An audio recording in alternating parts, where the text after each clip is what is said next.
Catarsis otra vez. Hoy vamos a tocar un tema súper interesante que se llama el lado oscuro del amor propio. Espero que todos estén bastante bien, mi querida Celine. Ya no te voy a decir como te digo porque te enojas. Va a estar bien interesante el tema. Nos acabamos de aventar unos rounds bien interesantes preparando el tema. Así es que, señores, bienvenidos a Catarsis.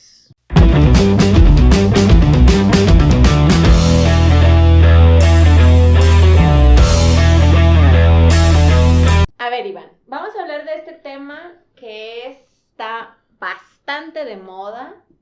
Todo mundo y en todos lados y en redes sociales se ve muchísimo este pinche pedo del amor propio y amarnos y querernos y respetarnos y la autoestima y los límites, y eso está bien padre. Está bien chido porque te lo hacen ver como que es un proceso a toda madre, y yo creo que el resultado de va a estar increíble, pero el proceso de está cañón. Entonces, me encantaría que hoy tocáramos este tema desde el lado o la postura que poca gente habla, que es pues este camino tan sinuoso, tan tormentoso, tan oscuro, tan solitario, que es el amor propio. Yo creo que lo podemos manejar con dos formas, ¿no? El amor propio que mostramos a los demás, esta careta que tenemos con todos. Y recuerda lo que hemos estado hablando acerca de estas nuevas corrientes del positivismo, donde hay una universidad de la felicidad, donde la teoría del positivismo, psicología positiva, o sea, ya les está como dando mucho auge este lado positivo. Pero nadie nos explica el proceso, y el proceso para llegar a ese lado de amor sano, transparente, feliz, congruente, pues es un proceso muy fuerte, muy duro. Antes de meternos de lleno al tema, y me gustaría compartir esta pequeña anécdota contigo. En alguna ocasión tuve una novia, muy guapa por cierto, que le mando saludos, que no nos está escuchando. No es Marta, ¿verdad? No, ya, quedó superada en esta semana. Y le mostré una copia, más bien le mostré mi identificación de mi IFE cuando yo tenía 18 años. Le tapé el nombre y le dije, oye, ¿qué opinas de este güey? Y se empieza a cagar de risa.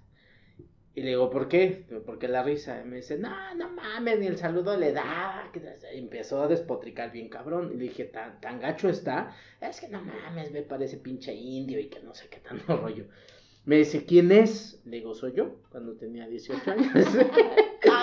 Y me dice, no mames, ¿neta eres tú? Le digo, sí. Pues a este indio besas. Sí, claro. Pero lo que quiero llegar es esto. Vivimos todos un proceso de creación y un proceso de crecimiento donde lo que eras hace algunos años, si lo comparas con lo que eres ahorita, pues tiene que haber una enorme diferencia. No solamente físicamente, sino en cuanto a mentalidad, emociones, etc. Le dije, ese hombre era yo. O sea, yo vivía en un ambiente en el cual, para mucha gente que no me cree, yo era miedoso, era inseguro, era tímido, era sacatón, yo no ponía límites. La persona con la primera que bailé fue ya bastante, y me dio mucho miedo decirle. Con mi primera novia en la secundaria, pues era de mi primer beso y es como manita sudada y todo ese rollo, pero yo estaba cagado de miedo. Con todo el proceso que he vivido a lo largo de este momento, se ha transformado completamente mi personalidad y he desarrollado un amor propio y una autoestima que a mucha gente no le agrada, más en cuestiones de trabajo, pero soy demasiado asertivo. Hasta mi propia familia, en algunas ocasiones, tú no eras así. Le digo, güey, yo ya no vivo en esta casa desde que tengo 23 años. Hasta este momento, pues me imagino que muchas cosas en mí han cambiado, ¿sí? Entonces, querer seguir siendo la misma persona es como un poquito imposible. Uh-huh. Ahora, pregunta para ti, ¿tú qué tanto has cambiado en cuanto a autoestima y amor propio? De lo que eras a lo que eres ahorita. Bueno, ¿qué cambios ves? Yo he notado muchos cambios en mí, sobre todo en este último año, ¿no? Yo no lo voy a hablar año calendario, sino año de vida. De mis 30 a mis 31 fue un año catártico, justamente, y te lo dije. Fue un año catártico. Yo lo puedo, digamos, hacer una referencia o una analogía, y te lo dije el día de mi cumpleaños, que es como cuando te está revolcando una ola Y si a alguien le ha pasado, entiende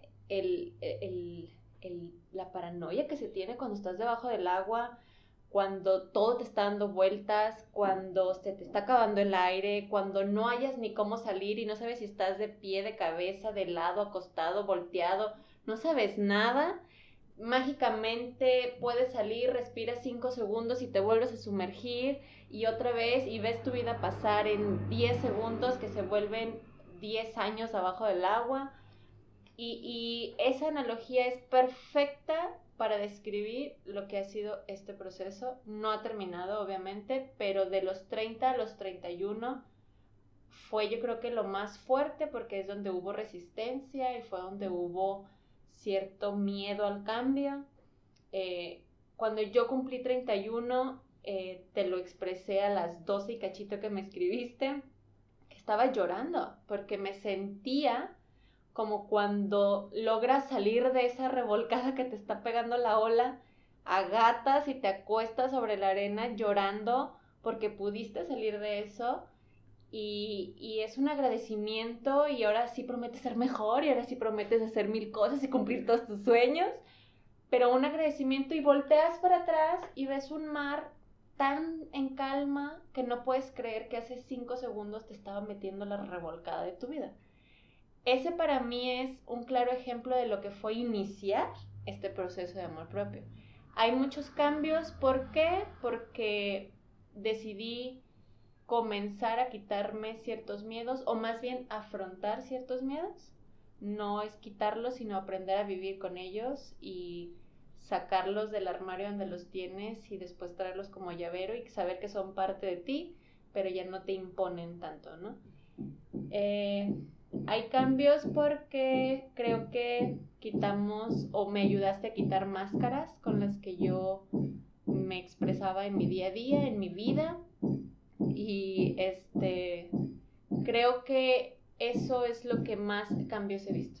Celine al día de hoy puede poner límites, como lo dijiste, de manera asertiva. Celine hoy puede estar más cerca de su familia, pero más congruente con ella misma. No ha sido fácil, pero sin duda creo que cada cambio ha valido absolutamente la pena, ¿no? Este temita del lado oscuro del amor propio, creo que fue muy acertado el título, sobre todo porque, y esto es en general, la gran mayoría de la gente ve los resultados, pero no ve el trabajo que hay detrás. Entonces alabamos el, wow, es que cuánto has crecido, te ves súper bien, y como que nos quedamos en esa fachada, pero no vemos lo que se trabajó, lo que se sudó, lo que se lloró, lo que se sufrió, las decisiones que tuviste que tomar, el llorar a solas, el sentirte sola, todo ese mar de emociones que nadie nos dice que vamos a vivir. Y que es bien curioso porque cuando empezamos a mover cosas, y tú lo dijiste en uno de los primeros podcasts, movemos ese charquito de agua que está ahí y va a salir un chingo de cosas a la superficie. En muchas ocasiones, eso que no quisiste enfrentar, lo vas a tener que enfrentar tarde o temprano. Claro. El problema es que ya no es tan fácil, porque ya se agregó tiempo, se agregó experiencia, se agregó drama. Y ahora, si antes el monstruito estaba chiquito, ahora ya es un pinche monstruote que te va a costar todavía muchísimo más trabajarlo, porque reafirmaste conductas en ese proceso. Hace, ventilo más de lo que tengo, no lo van a usar en mi contra. Cuando yo me salí de la casa de mi mamá, y hoy que vuelvo a tomar conciencia de muchas cosas, hace unos días me hacía una pregunta con el tema que tocábamos. ¿Qué hubiera sido de mí si yo no hubiera tomado la decisión que tomé? ¿Qué habría sido de ti? Sí, ¿qué habría sido de mí con el ambiente familiar en el que yo vivía, con las situaciones que yo traía? ¿Qué hubiera sido con esa necesidad, dependencia, con ese encarcelamiento que yo estaba pasando a este momento de mi vida? Lo más probable es que ya tendría hijos y un sinfín de cuestiones que yo no sé si estaría dispuesto a vivir o quisiera haber vivido. Y entonces hay una pregunta que le hago a muchas personas, creo que a ti en alguna ocasión te la hice, donde si le preguntáramos a esa chavita de 15, 16 años, o ese chavito de 15, 16 años, ¿qué quiere o qué quería a la edad que hoy tenemos? ¿Qué te responderías? Y lo más probable es que ni siquiera nos vemos viviendo ciertas condiciones que hoy ya tuvimos que vivir. Entonces yo creo que la gran mayoría de nosotros vivimos circunstancias no que queremos vivir, sino que tuvimos que vivir.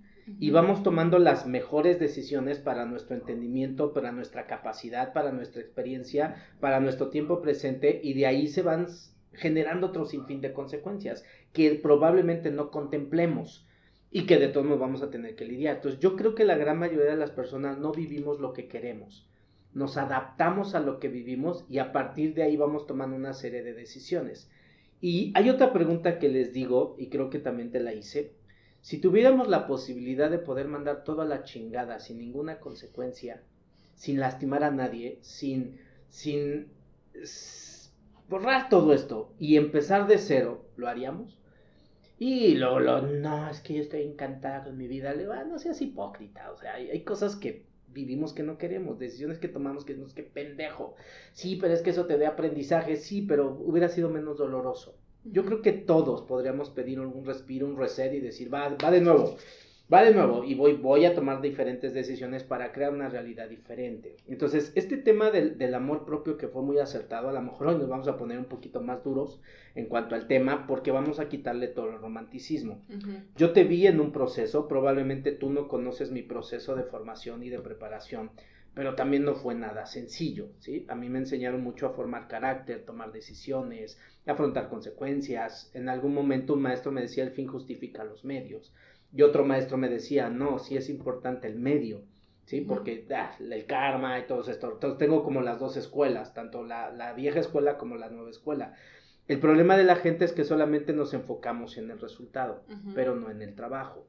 Ahora, hoy con lo que yo soy, me he dado cuenta de muchas cosas que sí he trabajado, que sí he solucionado, así como un precio que he pagado, pero al final de cuentas esto es lo que eres. La pregunta importante es, de aquí en adelante, ¿cuál es el tipo de persona en la que te quieres convertir?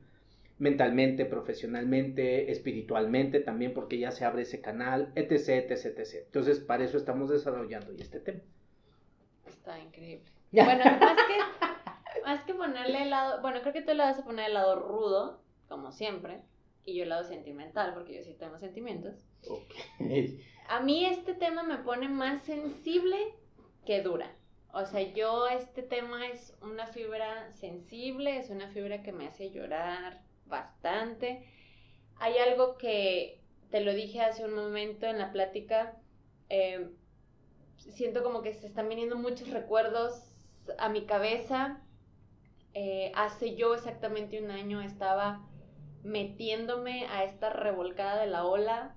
Me llevaste a un proceso de 8 eternas semanas en las que estuve derrumbada. Y lo viste, vulnerable, me daba mucho miedo mostrarme vulnerable ante la gente.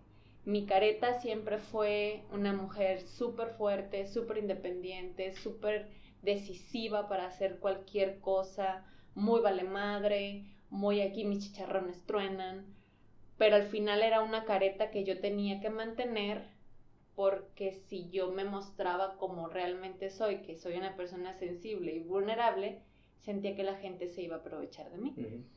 Cuando me haces vivir este proceso de meterme en mis miedos y empezar a trabajar esta parte del amor propio, que es ahí donde nos vamos a meter de lleno, nadie nos dice los chingadazos que nos vamos a meter. Yo creo que si fuéramos completamente conscientes de lo que vamos a hacer, muchos no le hubiéramos entrado. Porque no es fácil. Porque realmente, como dices, te enfocas en la gente va a ver el resultado de, pero solo quien lo vive sabe lo difícil que es.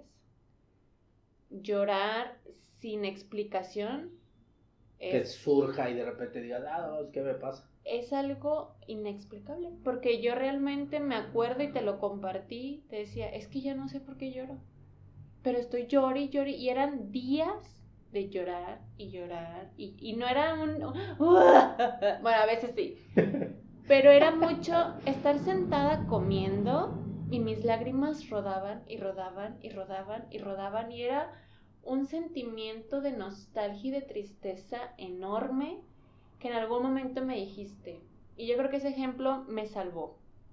Dijiste, es como si hubieras abierto la llave y hasta que no se vacíe el tinaco, no vas a dejar de llorar.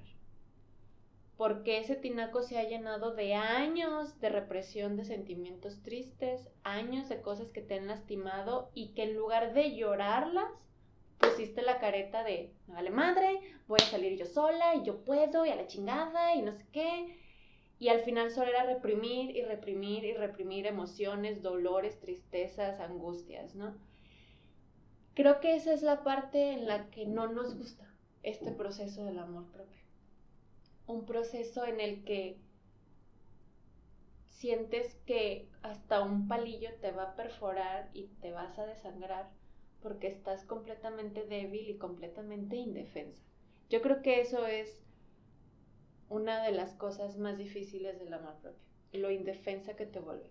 Sí, por eso la gran mayoría de las personas le tienen miedo a enfrentar esto que yo solita he reprimido. Entonces, hoy con estas frases donde no pasa nada, todo va a estar bien, échale ganas, confía. Y quieres matar a la gente. O sea, dices, a ver, espérate, es que sí está pasando algo y tengo que verlo. El que yo vista de positivismo mi realidad no quiere decir que con esto deje de doler. Uh-huh. El problema es que la gente no quiere hacer conciencia de ese dolor y entonces lo guarda en la profundidad de su inconsciente y se va cargando y cargando y cargando. Y la emoción que siento ahorita, ¿cuántas veces tú y yo no nos hemos resistido a no llorar?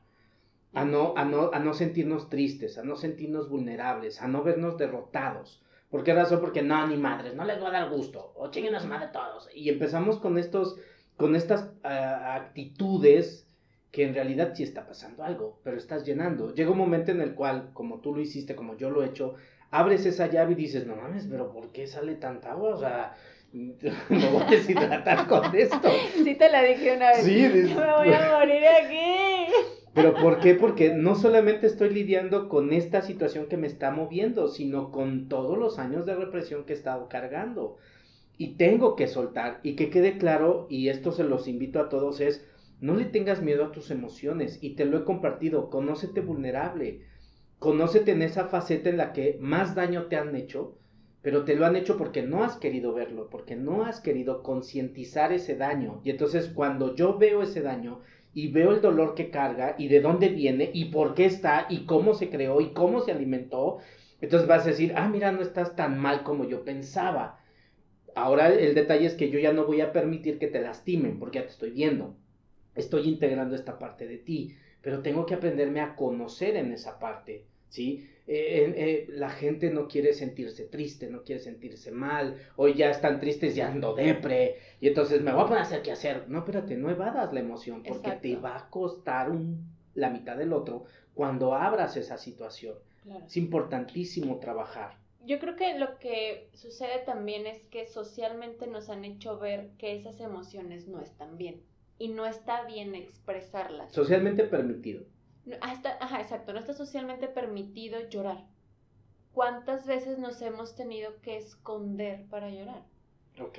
Y yo creo que ahí, te lo dice hablando, obviamente, la experiencia a borde, ¿no? Porque infinidad de veces fue llorar mientras me bañaba para que mis hijas no se dieran cuenta, porque me daba miedo que vieran una mamá débil, una mamá derrumbada. Esa es la palabra. A mí me daba terror enseñarles a mis hijas una mamá derrumbada y que les diera miedo que yo no pudiera salir de eso, y entonces se volvió una paranoia y decía, no, que no me vean así, hasta que me dijiste, a ver, exprésate.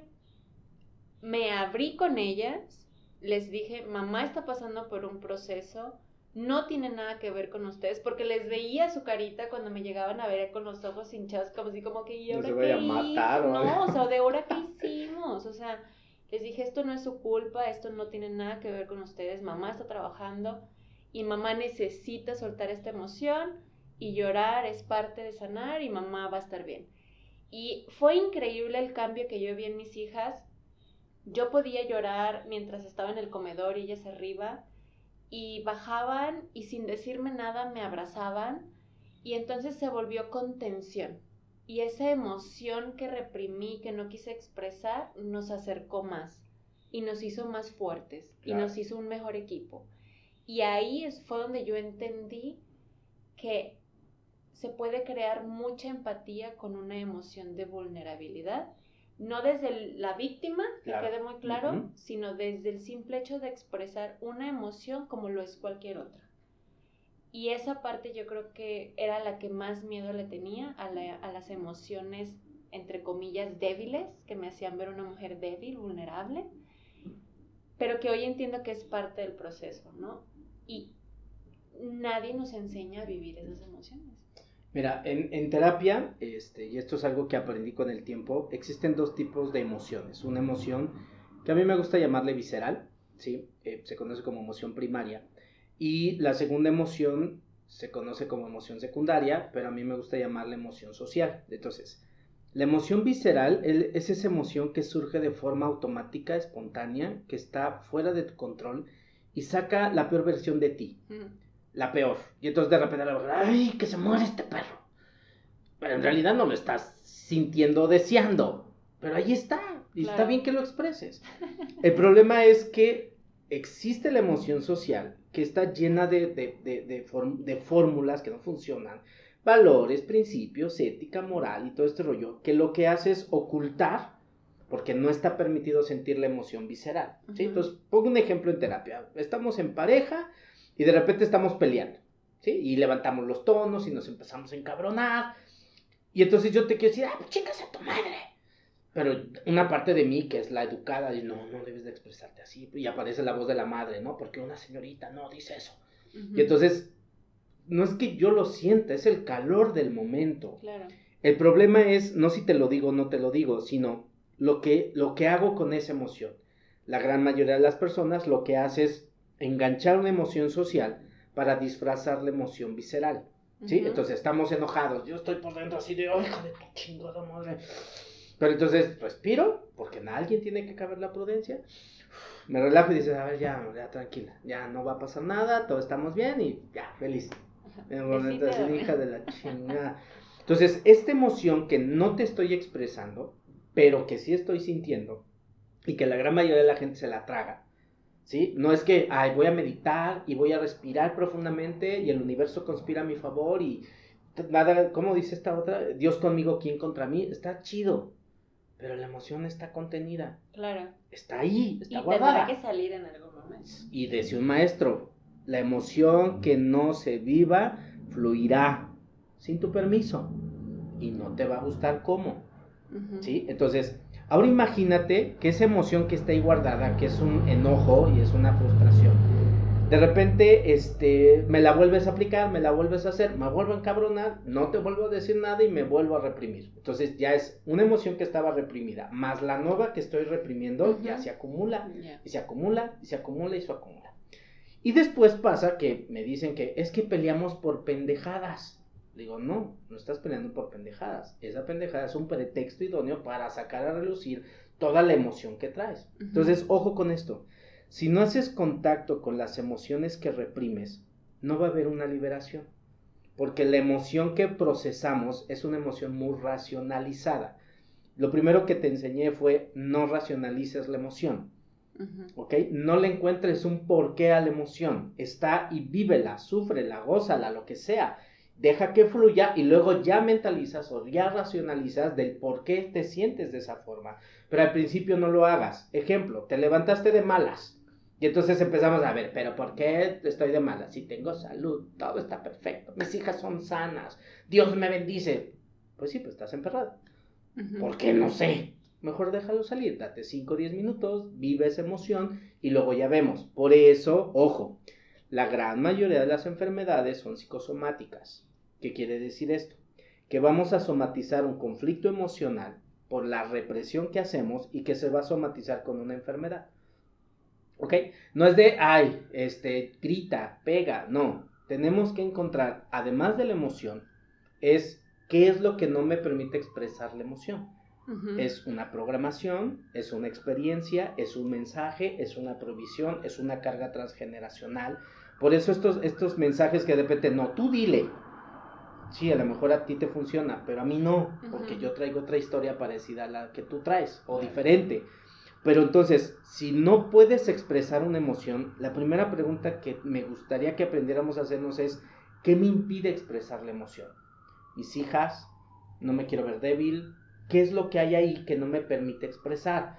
Porque si le expreso sin darme permiso, me va a generar más estragos que bien. Por ejemplo, si yo me permito enojarme contigo y no tengo permiso de enojarme porque traigo una creencia de que el que se enoja pierde, esta creencia que yo traigo, y si te expreso mi enojo, en automático yo ya me chingué. Algo me va a suceder. ¿Por qué razón? Porque yo entiendo que el que se enoja pierde, y como yo ya me enojé, entonces voy a perder en alguna área de mi vida. Entonces, ¿cuál es la circunstancia, programación, experiencia, etc., que no me permite expresar la emoción? Para que lo piensen tantito. Porque no solamente es darte permiso de expresar tus emociones. Hay emociones con las que no puedo lidiar. Claro, claro. Y creo que ahí es justo la parte en la que creo que me ayudaste demasiado, porque fuiste, digamos, llevándome de la mano con esa parte de ir a veces soltando, hasta arrastrándote. Sí, era yo, sí, yo en la lona, yo con la mano levantada y tú jalándome, literal, esa es una de las imágenes que tengo.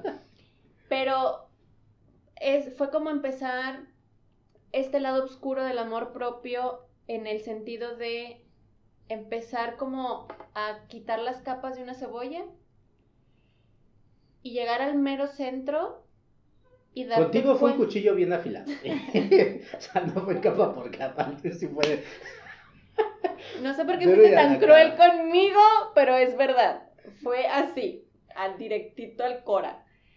Pero lo que voy es, una vez que queda el centro de la cebolla, te das cuenta realmente quién eres. O más bien, todo aquello a lo que le has tenido tanto miedo y que te estás permitiendo expresarlo. De mis más grandes miedos, estar sola. Uy, recuerdo esa experiencia. Era de verdad un miedo que me congelaba, me paralizaba. Hasta la fecha no puedo decir prueba superada, no, me sigue costando muchísimo trabajo. Hay veces que me encantaría tener una pareja y luego me pregunto, me gustaría tener una pareja porque me siento sola, porque realmente quiero estar con alguien, y entonces empiezo a cuestionarme cosas que antes no hacía. Antes me iba como gorda en tobogán y salía de una y me metía a otra y salía de esa y me metía a otra, por este afán de no estar sola. Prefería, pues, con hambre, comerme lo que sea, con tal de no pasar hambre. Y esa parte siento yo que fue muy difícil. Recuerdo perfecto el momento en el que me dijiste, sacaste ese monstruo debajo de tu cama y hoy lo tienes frente a ti. Y aquí sigues. Y yo, sí, pero sigo de por pinche milagro, o sea, ojo, visualícenme a mí en un drama total, llorando incontrolablemente, porque sí lo estaba haciendo. Había soltado esas relaciones tan tóxicas y por primera vez me estaba dando la oportunidad de ver mi mayor miedo cara a cara. Eso nadie te lo dice cuando vas a empezar un proceso de amor propio. Ponerte ese monstruo al que tanto miedo le has tenido y verlo de frente y sentirte paralizado. Yo me sentía paralizada y lo visualizaba frente a mí, es como un monstruo enorme que era la soledad o estar sola, y lloraba solo de pensarlo. ¿Te recuerdo? Y lloré y lloré y lloré, y a las 3-4 semanas mi primer terapia que tomé contigo fue acostada en el sofá, llorando, llorando, llorando, y te dije, no me puedo controlar, y me dijiste, estás en el ojo del huracán, vamos bien. Y yo no entendí el vamos bien, porque yo sentía que me estaba ahogando. Pero hoy comprendo que ese miedo no se ha ido, solo que ya no me detiene como antes. Bien. Y siento que hay momentos como ahora en el que las fechas vuelven a mover cosas. Lo que en algún momento me dijiste, el síndrome del aniversario. Ando chippy, ando vulnerable, vienen muchos recuerdos a mi mente, los procesos no son lineales, y me hiciste una referencia que de hecho me la acabo de tatuar, porque cuando tú me dijiste eso, todo empezó a cobrar sentido. Tú me dijiste, la gente quiere vivir con emociones lineales, planas, y eso en un aparato que muestra el corazón significa que estás muerto. Uh-huh. Un corazón que late y vive tiene picos arriba, abajo y luego tranquilidad. Picos arriba, picos abajo y tranquilidad. Picos arriba, picos abajo, y decías, las emociones son de alta intensidad y corta duración. Y nosotros solemos prolongar las emociones con el drama. Cuando tú me haces ese ejemplo como del electro, todo tomó sentido. Porque entonces yo dije, yo siempre quiero estar arriba. Y si no es arriba, plana. Emocionalmente hablando, físicamente ya estoy plana, ¿no? Pero emocionalmente hablando, no quería estar mal. Y creo que nadie quiere estar mal. Pero es parte de la vida estar abajo también. Y hasta que no lo comprendí, no me había permitido vivir mis emociones. Bien. Cuando me pusiste ese ejemplo, dije, tienes toda la razón. Todos queremos estar muertos en vida, emocionalmente hablando. Y creo que eso es lo que la gente nos ha hecho creer, que eso es lo que está bien. Mantenernos positivos, alegres, Ajá, ¿y cuándo vives tus frustraciones? ¿Y cuándo vives tus enojos? ¿Y cuándo vives tus tristezas? Que ese es el lado no tan chido del amor propio, pero que es parte de la vida. Y hasta que no nos demos la autorización de vivir eso, no le vamos a encontrar sentido a muchas cosas. Por eso la gente le tiende mucho a racionalizar sus emociones. Entonces, comprendan algo, las emociones no tienen nada que ver con la razón, son viscerales. Sí, llegan. Y llegan y de repente dices, oh, no mames, como, ¿por qué tanto? Es lo que tienes que vivir. ¿Por qué? No sé, pero es parte de tu experiencia. Ahora vamos a darle un poquito de contexto a este temita que sí es muy profundo. Yo en lo particular siempre estoy en un proceso de trabajo constante y el problema con esto, y lo hablamos ahí preparando el tema, es que nadie quiere enfrentar su propia mierda. O sea, la gente dice, yo quiero sanar, pero dentro de esas palabras me dan como, pero no me cambies. O sea, yo quiero estar bien, pero no le muevas nada a mi persona. De cómo estoy pa' mejor. Sí, claro, o sea, déjame así como estoy. Nada más, mejórame un poquito. Sí, claro, que ya no me enganche con mi esposo, que no me preocupen tanto mis hijos, ajá, que sea más feliz, que deje fluir más las cosas.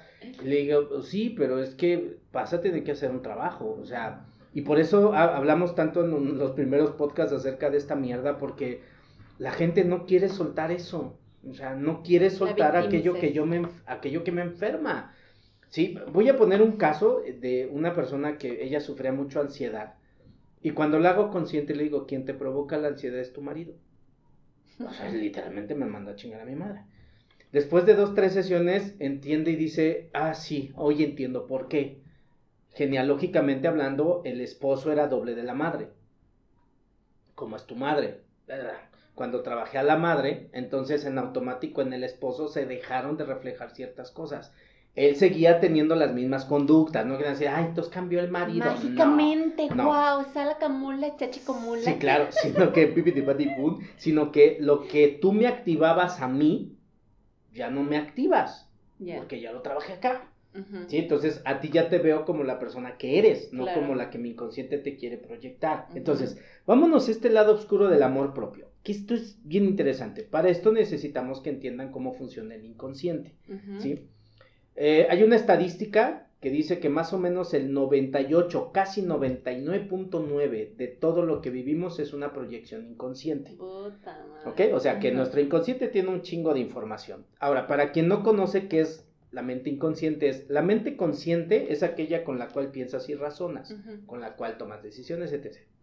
Y la mente inconsciente es esta mente que está profundamente guardada en ti, que ni siquiera sabes qué hay, pero aquí es como las leyes, que no las conozcas no significa que no las cumplas. Claro. Y para hacer una mejor connotación, si vieron la película esta de Intensamente, lo explica pero súper bien ahí. Y entonces, explica la parte del inconsciente. En el Ujú. inconsciente están grabadas todas las experiencias de la vida. Nada más que aquí hay un pequeño detalle. La mente consciente graba información, experiencias, recuerdos, etc. La mente inconsciente solamente graba sensaciones. ¿Qué quiere decir? Así como se sintió, se grabó. Ujú. La mente consciente, a partir de lo que vive, lo racionaliza, lo procesa y lo graba. Ujú. La mente inconsciente no. Ok. ¿Sí? Entonces, es muy parecido a esto. Cuando tienes un sueño, no sé, sientes que te van persiguiendo y ni sabes ni quién, y es un cuchillo y una mano, y es una rana que te quiere chupar, o sea, no sé.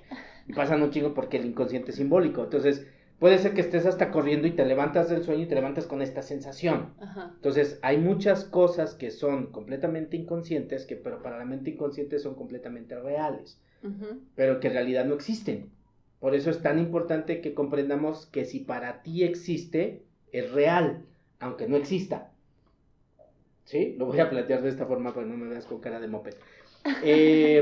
Cada hijo, en su contexto familiar, tiene sus propios padres. ¿Qué quiero decir con esto? A pesar de que mis hermanos tuvieron a los mismos papás que yo, no tenemos la misma información de los papás. Ujú. Por lo tanto, yo hice unos papás propios. Ujú. Mis hermanos hicieron sus propios papás, de los Ujú. papás que nos tocaron. Por eso, cada hijo vive condiciones completamente diferentes, por la Claro. forma en la que interpretó a sus padres. Ok. ¿Ok? Entonces, si yo tengo que trabajar a mis papás desde una perspectiva, probablemente mi perspectiva no es la misma que la de mis hermanos, porque Ujú. ellos tienen su propia versión de padres.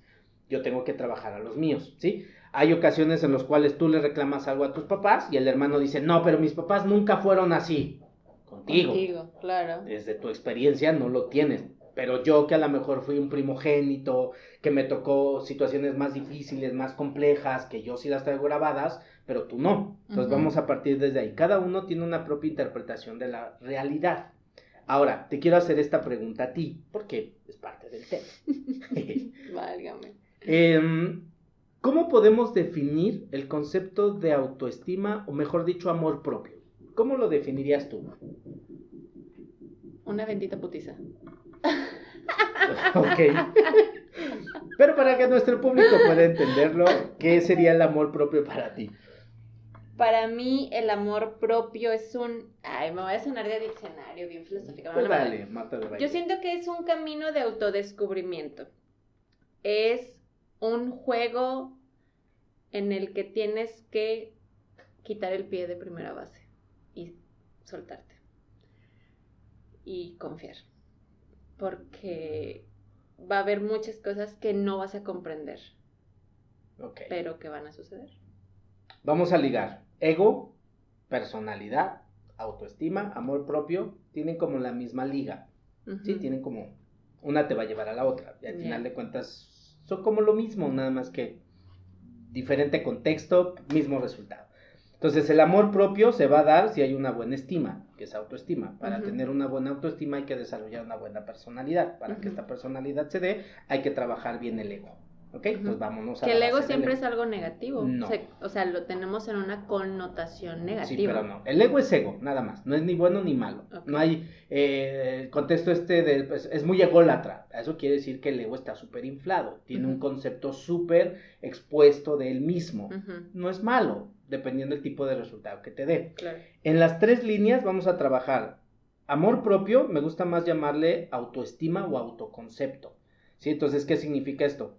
Dependiendo del concepto que tengas de ti, la experiencia de vida que tengas de ti mismo, va a ser la forma en la que te vas a autoamar. Ujú. Así de sencillo, ¿sí? Entonces, si tienes una serie de creencias o situaciones que no estén resueltas, eso obviamente lo vas a exponer en la forma en la que tú solita te amas.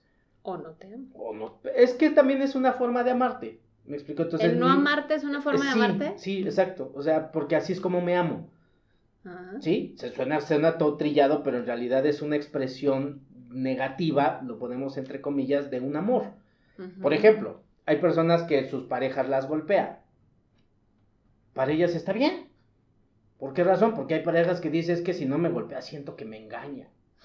Y dices, ay, como que no me diste mi madriza, ¿me la puedes dar, por favor? Ay, ya me amas otra vez. Sí, pero Está es algo mal. súper inconsciente. Sí, claro, pero esa es una forma de amar. Entonces, la pregunta clave aquí sería, ¿qué aprendiste acerca del contexto del amor? Porque la forma en la que tú te expresas el amor, así es como te amas, y ese es amor propio. Que no sea sano, que no sea bueno, que no te haga feliz, es otro asunto, pero te estás amando de esa forma. ¿Ok? Entonces, no hay una forma correcta de amarte, hay una forma sana de amarte. ¿Sí? ¿Por qué? Probablemente a lo mejor dedícate más tiempo. Ok, sí, pero ¿y si dentro de mis programas no está dedicarme tiempo? Si dentro de mi historia no hay permisos para dedicarme tiempo, y si me dedico tiempo, genero culpa, ¿me explico? Y si esa culpa me hace sentir mala y luego autocastigada y luego autocomplaciente. O no merecedora, y en lugar de sentirme mejor me siento peor. Claro. Porque así hay casos y dices, no, ya no te dediques tiempo. Topa las llamadas. Sí, claro. Entonces, probablemente a lo mejor la forma en amar a tus hijos de una forma desmedida es autoamor. Porque con eso tú te sientes mejor. Que no sea sano o que no esté bien, son dos cosas diferentes. Entonces vamos a partir de ahí. Cada persona tiene su propio concepto de autoamor. ¿Ok? Ahora, para poder entender eso, hay que poder entender el autoconcepto en el que la persona se tiene. ¿Ok? Por ejemplo, yo soy muy chingón. Ok, entonces el autoamor que te vas a dar es un poquito de soberbia, vas a alejar gente, te va a costar trabajo tener amigos, porque tú eres muy chingón, no te dibujas con cualquier pendejo. ¿Me explico? Entonces, eso es una forma de amarte a ti mismo, por el autoconcepto que te tienes. Ay, es que no valgo. Ese es un autoconcepto. La forma de amarte va a ser complaciendo a los demás, porque a través de eso te vas a sentir importante. Claro. Sí, pero el contexto está ahí. Entonces, ese contexto que tienes de información va a desarrollar una personalidad.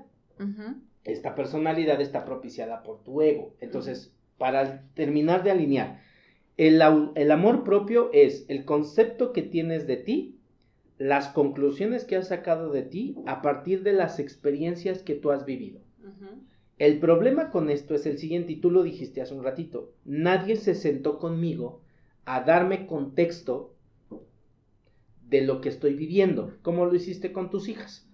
¿Sí? Si me ves llorar, entonces tú vas a concluir que estoy mal, que estoy triste, que algo me hicieron, que estoy deprimida, no se voy a matar, no sé, cualquier cosa. Cuando yo te explico y te dejo entrar en mi vida y te doy ese contexto, entonces tú ya no tiendes para hacerte historias. Exacto. Ya no saco conjeturas desde mi propia percepción. ¿Sí? Entonces, si tú me explicas, entonces ya me encuadro. Y entonces esto es por esto y esto. Y no empiezo de, mames, mi papá otra vez. Y ahora me emputo con aquel y te voy a defender a ti. Y ya creo una autoestima para ella. Claro. O para ellos. ¿Me sigues? Entonces, es importante dar contexto. Como a ti y a mí nunca nos dieron contexto, sacamos conclusiones a partir de nuestros daños, de la historia que traemos, de nuestra carga generacional, heridas, que vamos a preparar el tema, y a partir de ahí decido. Entonces, ojo, la forma en la que veo ahorita las cosas, en realidad se ven con los filtros que traigo a partir de mi experiencia. Entonces, aquí lo que me interesa que captemos es cómo se grabó la conclusión que sacaste en algún momento de tu infancia para sacar el día de hoy estas conclusiones. ¿Por qué concluyes esto? ¿De dónde viene? ¿Por qué piensas así? ¿Por qué decidiste esta opción y no viste este otro panorama? ¿Por qué no contemplaste? Hay que irnos a ver qué es lo que pasó. ¿Me explico? Entonces, hay tantas experiencias en ti y en mí que nos generaron conceptos que nadie nos conceptualizó de una forma consciente o sana o nos dio dirección, lo creímos como verdad, lo adaptamos a nuestra personalidad y se formó conducta. Sí. ¿Ok? Es que luego haces unas caras de signo de interrogación. Entonces, tomando en consideración esto, para poder entender bien el concepto de autoamor, no solamente es ver lo positivo de la circunstancia.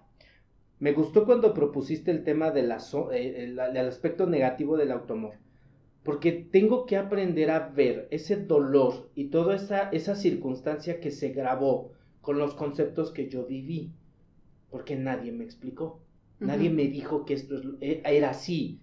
Ejemplo, si yo vi a mi papá pegarle a mi mamá, ejemplo, yo si traigo un Edipo que no está resuelto, mi papá es el culero, mi mamá es la víctima. Claro. Pero nunca me pregunto, ¿por qué le pegó? Estoy hablando de un ejemplo drástico. A lo mejor mi mamá también me encantaba picar la cresta a la culera. Pero como veo nada más la parte de mi madre y veo a mi padre ya juzgado y criticado como el hombre malo de la familia, Entonces a mi madre la voy a proteger Ujú. y voy a crear una estructura de personalidad protegiendo a las mujeres. Ujú. Y entonces se empieza a desarrollar y entonces las parejas, etc. Pero no tengo la otra historia de mi vida, no tengo la otra versión de mi vida. Ujú. Entonces aquí viene un punto para entrar más profundo al tema. Mientras más rechaces lo que no quieres ver de tu infancia, más lo recrearás en tu adultez. ¿Otra vez? Sí, ahí te va. Lo que te choca, te checa. ¡Ay, no! ¡Ay, te odio! ¿Por qué razón? Porque esto que yo vi en algún proceso de mi infancia y de mi crecimiento está juzgado. Hay un dolor, hay una experiencia, hay información. Como no está trabajado, se va a proyectar en mi adultez. Ujú. ¿Sí? Entonces, para que en mi adultez se deje de proyectar, tengo que trabajarlo en el tema de infancia. Ya. Ahí es donde está el problema. Entonces, vámonos a este punto porque estábamos hablando de esto. ¿Cuál es uno de los problemas que no nos permite tener un amor propio sano? Lo estábamos platicando. Es que te comentaba hace un ratito, imagínense que la vida de una persona es como una balanza. ¿Sí? La balanza tiene dos extremos. ¿Qué es poner en balanza algo, mi querida Celine? ¿Qué es poner en balanza? Pues encontrar un equilibrio. Ok, para que haya un equilibrio, tiene que haber dos opuestos. Exacto. Si uno tiene más peso que el otro, entonces estoy en desequilibrio. Desbalance. Exacto. Si uno tiene menos peso que el otro, está en desequilibrio. Ujú. Para poder equilibrar algo, tengo que encontrar la justa medida entre los dos opuestos. Ujú. ¿Ok? Entonces, ojo, nuestra personalidad para que esté completa y sea una personalidad íntegra, ¿sí? Ujú. Necesitamos contemplar el opuesto de nosotros. ¿Qué significa esto? Si yo le pregunto a 2, 3 personas acerca de ti, cómo eres, lo más probable es que concluyan ciertas características sin que se pongan de acuerdo. Claro. Trabajadora, responsable, amorosa, Desmadrosa, leal, auténtica, mal hablada. Exacto.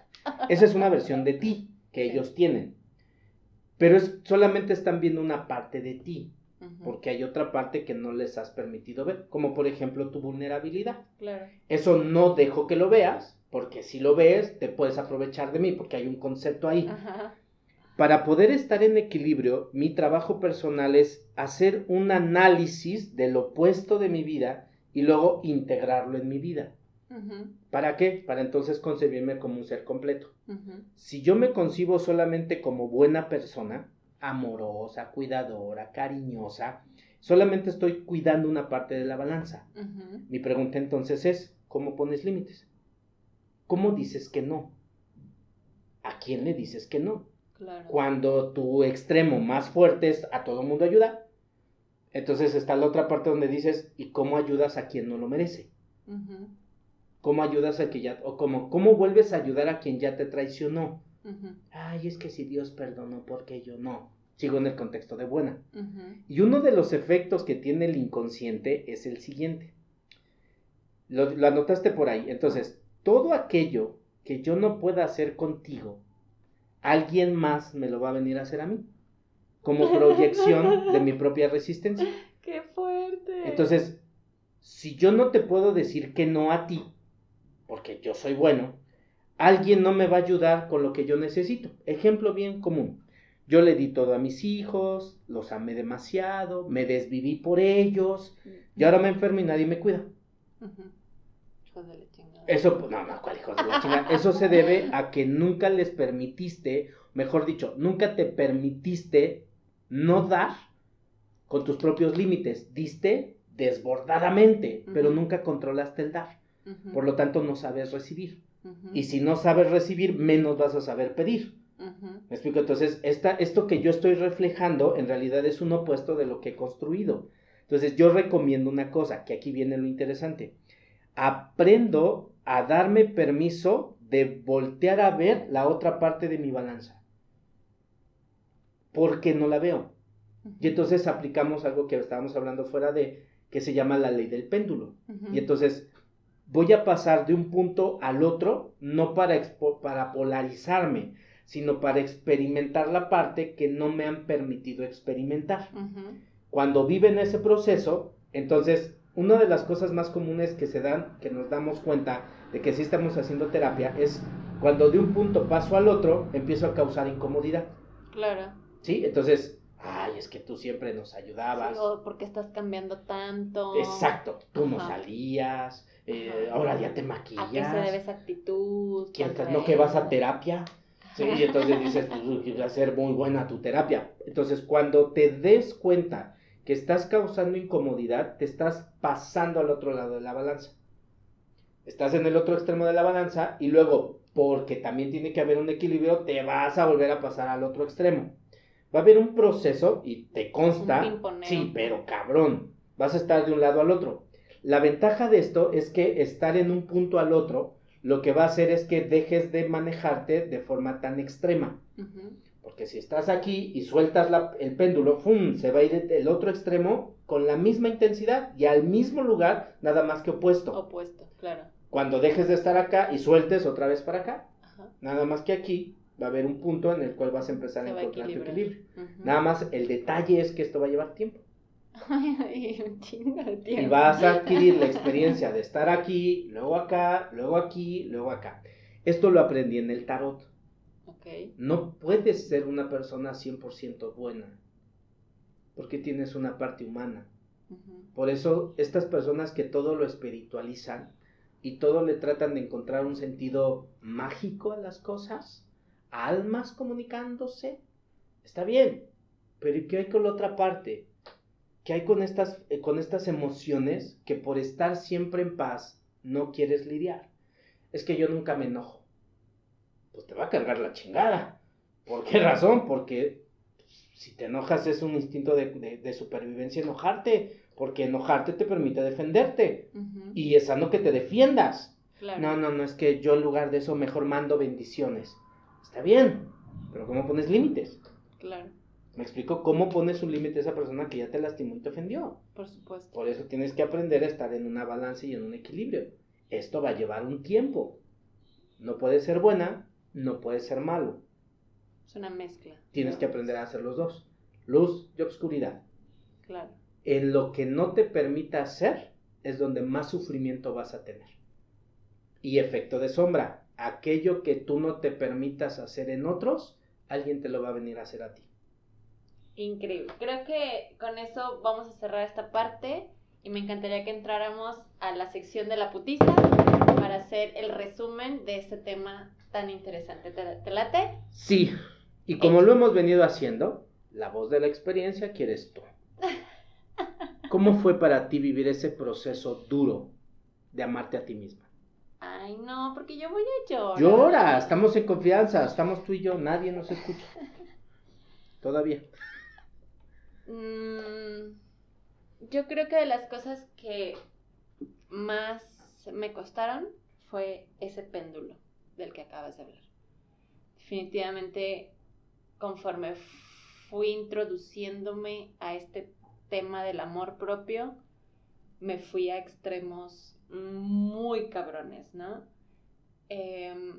Claro que se notó en la familia, en las amistades, en las relaciones de pareja, el cambio que empezaba a hacerse porque ya no era la Celine permisiva, ya no era la Celine víctima, ya no era la Celine que todo aguantaba con tal de ser aceptada y reconocida como miembro de la familia. Y me fui al extremo y empecé a tener actitudes de decir no, aprender a decir que no, poner límites. Me costaba mucho trabajo poner límites porque anhelaba ser parte de mi familia. Yo nunca me sentí parte de mi familia, siempre me sentí excluida. Y cuando empezamos este proceso de amor propio y a sacar toda esa sombra y trabajarla, porque no nada más es sacarla, es trabajarla y hacerla parte de ti y que no sea una dualidad, sino una que se complementen, ¿no? Y cuando eso empieza a suceder, mágicamente lo puedo decir, empezó a haber cambios en mi familia. Al haber más límites, yo estaba más cerca de mi familia, que cuando todo les permitía, yo me alejaba. Y esos cambios como que no cabían en mi cabecita, yo decía, esto está muy raro, pero está bien chido, porque entonces ya te puedo decir que no, y comprendes por qué no. ¿Cómo es posible que te diga que no y me ames más? Exacto, era algo muy... Claro que al principio hubo guerras impresionantes, sobre todo entre mi mamá y yo al principio, y después fue con mi papá, pero con mi mamá y yo nos dimos unos trences porque no aceptaba que yo ya no le compartiera o que yo no le dijera por qué me había separado o que yo no le diera detalles de mi vida. Y yo empecé a ser muy reservada en eso. Soy una persona súper expresiva, pero ahora en mi vida personal soy muy reservada. Te voy a contar lo que quiero que sepas y lo que no, eso es mío y lo tienes que respetar porque es mi vida. Y conforme va pasando el tiempo, empiezo yo a poner estos límites, se empieza a marcar una mejor relación con mamá. Por circunstancias que muy dolorosas, mi hermana se incluye a este clan femenino en el que empezamos ahora sí ser las tres como un clan, una unidad de amor y de comprensión y de respetar también las individualidades de la otra. Y después se incorporó mi hermano, mi papá se sale de mi círculo, empiezo a tener problemas con mi papá porque también empiezo a marcar mis límites y entonces nos distanciamos meses. Y muy cabrón. Pero fue una pelea, si lo podemos decir así, en donde los dos sacamos todo lo que traíamos contra el otro, nos quedamos sin nada, pasaron meses para que nos volviéramos a hablar, pero ahora es una relación un poco más auténtica. Tú sabes mis límites, yo sé los tuyos, no te metas conmigo, yo no me meto contigo. Y entonces puede haber este pimponeo sano de decir, esta soy, y así quiéreme y así respétame, sin caer en lo que te platicaba antes de entrar al podcast, en esa frase de, así soy y te chingas.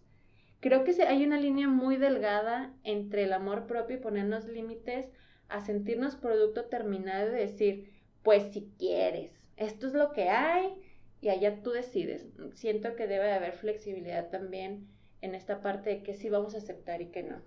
Pero siento yo que para mí este proceso de amor propio ha sido muy enriquecedor, ha tenido cosas maravillosas, que ha sido descubrirme, me he dedicado tiempo, saber qué me gusta, empezar a rascarle de que, ay, bueno, me encanta bailar y ahora lo disfruto más y me encanta pistear y lo disfruto también, cuando antes era como, ay, no, ¿cómo voy a hacer eso, no? Y hoy no, hoy como que me lo permito. También he conocido mi sombra, hay cosas que obviamente no me gustan, pero así soy y no desde la justificación como lo acabo de decir hace unos segundos, sino decir, es parte de mí y cómo la trabajo para que pueda vivir conmigo sin lastimar a los demás. Y ahí es donde está este proceso. Creo yo que he vivido días completamente oscuros. Suéltalo. Es muy difícil porque hay días en que sientes que te vas a morir de tristeza. Hay días que no te quieres levantar de la cama. Hay días en que no quieres comer. Hay días que duermes y hay noches en las que estás con el ojo abierto porque todo se mueve, porque todo cambia, porque todo da un giro. Yo creo que en este proceso de amor propio también he vivido mis peores días. Y de esos días tan oscuros he encontrado algo de mí que cada vez me gusta más. Mucha fortaleza, mucha determinación, mucha compasión. He tenido compasión conmigo. He tenido esa capacidad de abrazarme y decirme, güey, vamos a estar bien. Es parte del proceso, apapacharme, premiarme, soltar culpas, decir, sí, la cagamos, ni pedo, no sabía, no es justificación, simplemente es como, yo lo veo como si fuera un nuevo comenzar, con experiencia, con aprendizaje, de la mano, guiada en una terapia, decir, todo eso no fui consciente, hoy soy consciente y lo sigo trabajando. Y me encantaría terminar con un texto que, pues, digamos que llega, ¿no? Me encantó porque creo que describe perfectamente bien todo lo que implica voltear para atrás para podernos construir. Y me encantaría, si quieres aportar algo, pero me encantaría concluir con esto. Déjame entonces, termino con 2 puntos para terminar Dime. con eso. La primera sería ¿cómo lo manejo?